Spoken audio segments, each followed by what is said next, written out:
Bismillahirrahmanirrahim. Assalamualaikum warahmatullahi wabarakatuh. Selamat pagi anak-anak soleh dan soleha. Hari ini kita akan melanjutkan pembelajaran bahasa Indonesia ya. Kita akan belajar tentang kalimat. Kalian tonton videonya, simak materinya sampai selesai agar nanti kalian bisa mengerjakan tugas yang ada di buku kalian.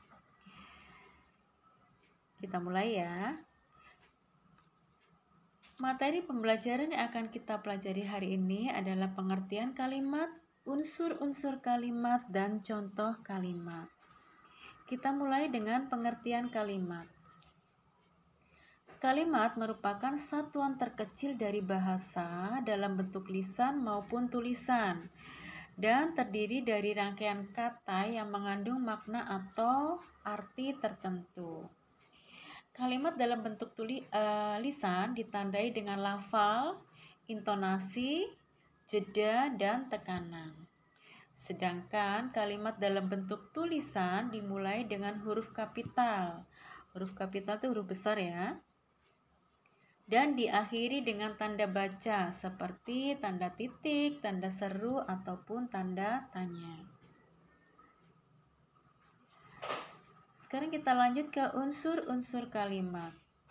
Unsur dalam suatu kalimat itu terdiri dari subjek, predikat, objek, dan keterangan. Kita bahas satu persatu. Subjek atau disingkat dengan huruf S. Subjek dalam kalimat itu menunjukkan pelaku atau orang yang melakukan kegiatan tertentu.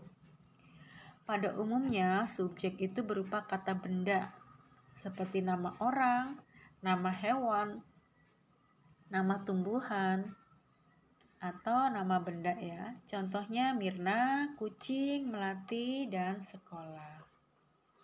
Yang kedua adalah predikat. Predikat biasa disingkat dengan huruf P ya. Predikat adalah unsur kalimat yang menjelaskan subjek atau yang menyatakan kegiatan yang dilakukan oleh subjek. Biasanya predikat ini berupa kata kerja, kata sifat, kata benda, ataupun kata bilangan. Kata kerja contohnya bermain, belajar, menyanyi.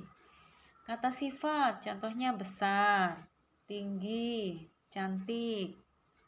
Kata benda bisa guru, murid, dan kalau kata bilangan adalah 1, 100, dan lain-lain ya.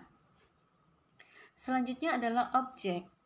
Objek adalah sesuatu yang dikenai tindakan oleh subjek. Objek dapat berupa kata benda, contohnya ibu, kancil, dan buku. Objek biasanya terletak di samping kanan predikat. Jadi sesudah predikat, objek. Yang keempat adalah keterangan. Keterangan merupakan bagian kalimat yang menerangkan berbagai hal mengenai subjek, objek, dan predikat. Unsur dari keterangan ini berfungsi untuk menambah informasi pada kalimat sehingga kalimat tersebut mudah dipahami.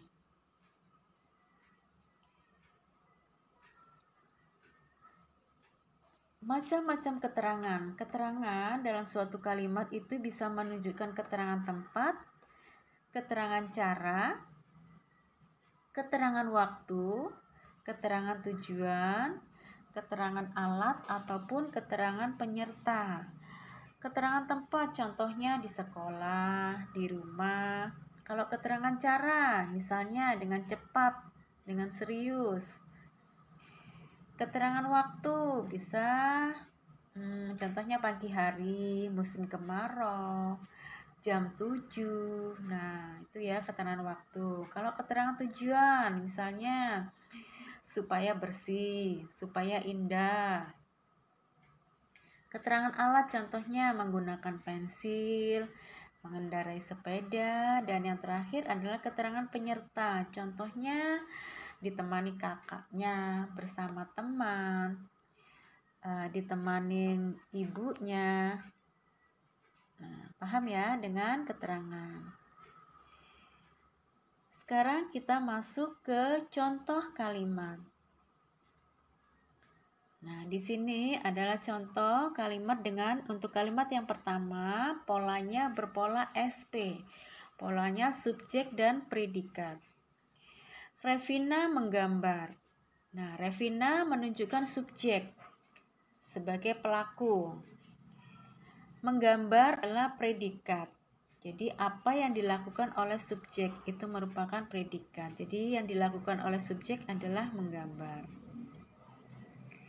Contoh kalimat yang kedua adalah berpola SPO, subjek, predikat, dan objek.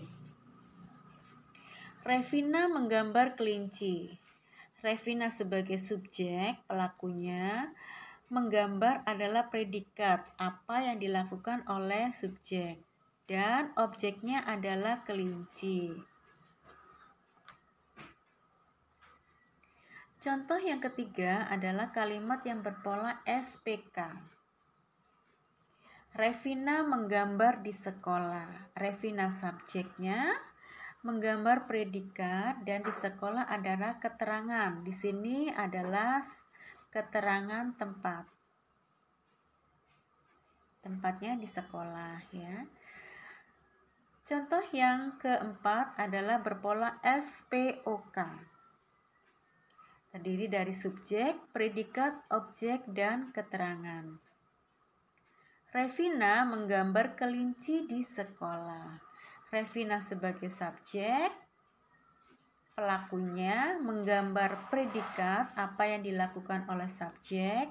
Objeknya adalah kelinci, jadi menggambar apa kelinci, dan di sekolah merupakan keterangan tempat. Nah, itu materi kita hari ini.